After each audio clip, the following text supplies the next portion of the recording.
എത്ര നേരമായി ഇവിടെ വന്നിട്ട് എത്ര നേരമായി? നമ്മുടെ പ്രശ്നങ്ങൾക്ക് ഒരു പരിഹാരമില്ലേ? What is this? ഇതെന്തായത്? ഞാനിപ്പോ ചവിട്ടി തേച്ചല്ലോ. അപ്പ കാളയായിരുന്നെങ്കിൽ ഇപ്പോഴെന്താ പശുവാണോ? നന്നായിട്ട് അമർന്നുണ്ട്. ഡിക്റ്റു സൗണ്ട് ആണ്. എന്താ ചാടക്കാരന്റെ പേര്? ചാടക്കാരനോ? ഞാനോ? ഞാൻ super star Saroj Kumar. You know? മുടിയൊക്കെ നന്നായിട്ട് വളർന്നിട്ടുണ്ടല്ലോ, കുറച്ചങ്ങ് വെട്ടിക്കളയാം നമുക്ക്. ഞാൻ നിങ്ങളുടെ പിതാവാണോ? അതെന്താ അങ്ങനെ സംസാരം? നിങ്ങൾ മുടി വെട്ടുന്നത് എന്റെ അടുത്ത് അനുവാദം ചോദിക്കുന്നതിനാ? നിങ്ങൾക്ക് മുടി വെട്ടണമെങ്കിൽ നിങ്ങൾ പോയി വെട്ടുകയോ മാന്തി പറിക്കുകയോ ചെയ്യണം.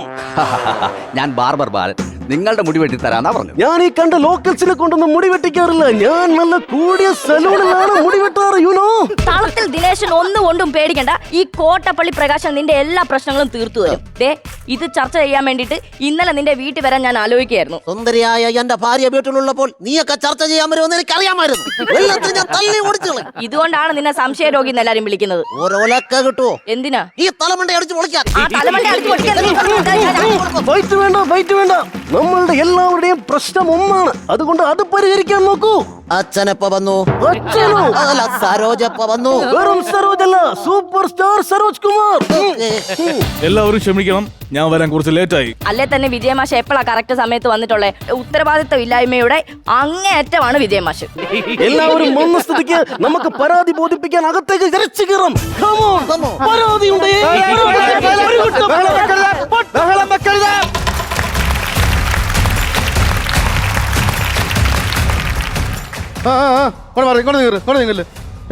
എന്താ കാര്യങ്ങൾ? പരാതി പറയും, കാര്യം പറയും. എന്താണ് ഇവിടെ പ്രശ്നം? നിങ്ങളൊക്കെ ആരാ? ഞാൻ കോട്ടപ്പള്ളി പ്രകാശൻ. തൊണ്ട പൊള്ളി കഴിഞ്ഞ പ്രകാശം വരും. വാ തുറന്ന് നോക്കട്ടെ. അതല്ല, ഞാൻ RDPയുടെ അനസ്തേഷ്യ നേതാവ്. അനസ്തേഷ്യക്ക് നേതാവോ? Not the point.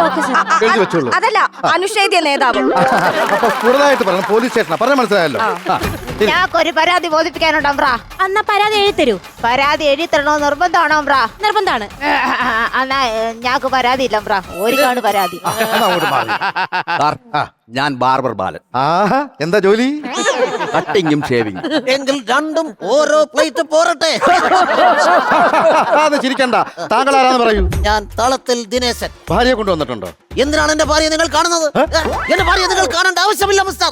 പോലീസ് സ്റ്റേഷനിൽ ഭാര്യയൊക്കെ നമ്മൾ ചോദിക്കാം. പറഞ്ഞ മനസ്സിലായോ? സത്യത്തിൽ എന്താണ് നിങ്ങളുടെ പ്രശ്നം? സത്യത്തിലുള്ള പ്രശ്നം എന്ന് വെച്ചാൽ ഞങ്ങളുടെ ജീവിതം ഒരു വലിയ എഴുത്തുകാരന്റെ അടുത്ത് സിനിമയാക്കിയിരിക്കുന്നു. അദ്ദേഹത്തിന് ഇപ്പോൾ കാണാനില്ല. അതാണ് പ്രശ്നം. ഓക്കെ നിങ്ങൾക്ക് എല്ലാവർക്കും അറിയാവുന്ന ഡീറ്റെയിൽസ് പറയാം. പറഞ്ഞോളൂ. സാറേ, എന്റെ ജീവിതം പുള്ളി സിനിമയാക്കി. ഇപ്പൊ നാട്ടുകാർ പറയുന്നു എന്നെ പോലെ ഒരുത്തൻ എല്ലായിടത്തും ഉണ്ടെന്ന്. അദ്ദേഹത്തിന് തൂലിക ചലിപ്പിച്ചത് മനുഷ്യൻ മനസ്സിലേക്ക് ഇറങ്ങി ചെന്ന് കഴിഞ്ഞു. അത് മാത്രമല്ല മിസ്റ്റർ, ഇപ്പോ ഞങ്ങളെപ്പോലുള്ള സിനിമാ താരങ്ങൾക്ക് താരജാടയാണ്, അഹങ്കാരമാണെന്നാണ് പറയുന്നത്. അതിൽ എഴുതിയിരിക്കുന്നു. അപ്പോൾ ചില്ലറക്കാരനല്ല കേട്ടോ. സാറേ, ഈ പോളണ്ടിനെ പറ്റിയും കൊളോണിയൽ ചിന്താഗതിയെ കുറിച്ചൊക്കെ സംസാരിക്കുമ്പോൾ ആളുകൾ ചിരിക്കുകയായിരുന്നു. സാറേ, ഉത്തരവാദിത്തമില്ലാത്ത ഭർത്താക്കന്മാരെ വിജയമാഷെന്നും അവരുടെ ഭാര്യമാരെ ചിന്താവിഷ്ടയ ശ്യാമള എന്നാണ് ഇപ്പൊ നാട്ടുകാർ പറയുന്നത്. വിജയമാഷിന് ഇത്രയും പ്രശ്നമല്ലേ ഉള്ളൂ?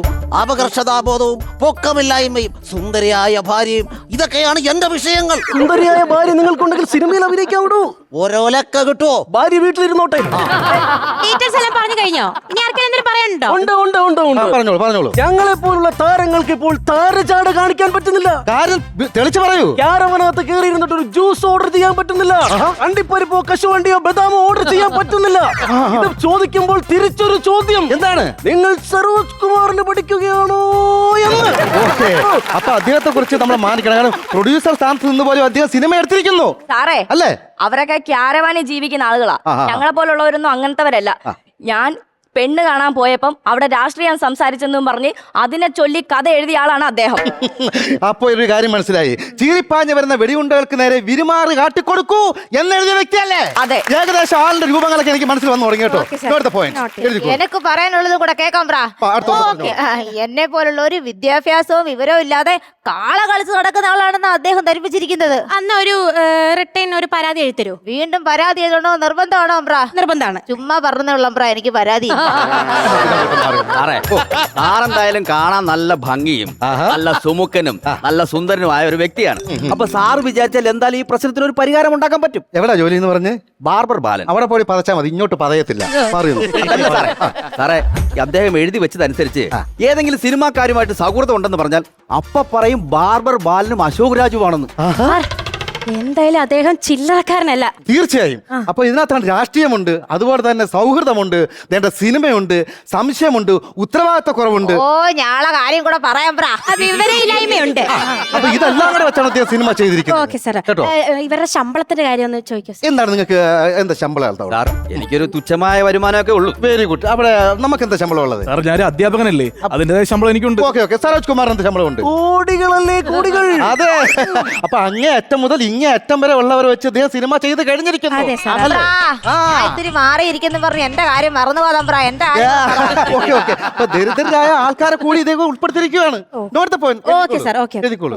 സാറേ, എന്റെ ജീവിതം സിനിമയാക്കിയെങ്കിലും ഭാര്യമാരെ സംശയിക്കുന്ന ചില ഭർത്താക്കന്മാരുടെ മനം മാറ്റാൻ അദ്ദേഹത്തിന് സാധിച്ചു എന്നുള്ളത് സത്യം തന്നെയാണ്. എന്നിട്ട് ഭാര്യ എവിടെ? ഓരോലൊക്കെ കിട്ടുവോ? വീട്ടിലിരുന്നോട്ടെ. സാറേ എന്റെ ജീവിതം സിനിമയാക്കിയതിനു ശേഷം പല ഭർത്താക്കന്മാർക്കും ഉത്തരവാദിത്ത ബോധം വന്നിരിക്കുന്നു. Very good.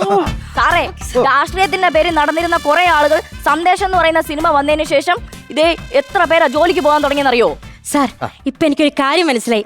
അദ്ദേഹത്തിന്റെ വിവിധ സിനിമകളിൽ സമൂഹത്തിന് നല്ല നല്ല സന്ദേശങ്ങളാണ് സാർ അദ്ദേഹം കൊടുക്കുന്നത്. തീർച്ചയായിട്ടും. അപ്പൊ ഞാൻ ഒരു കാര്യം ചോദിച്ചത് നിങ്ങളടുത്ത്, ഈ നിങ്ങളെപ്പോലെ കഥാപാത്രങ്ങളുടെ ജീവൻ നൽകിയത് അഭിനയിച്ചത് ആരാണ്?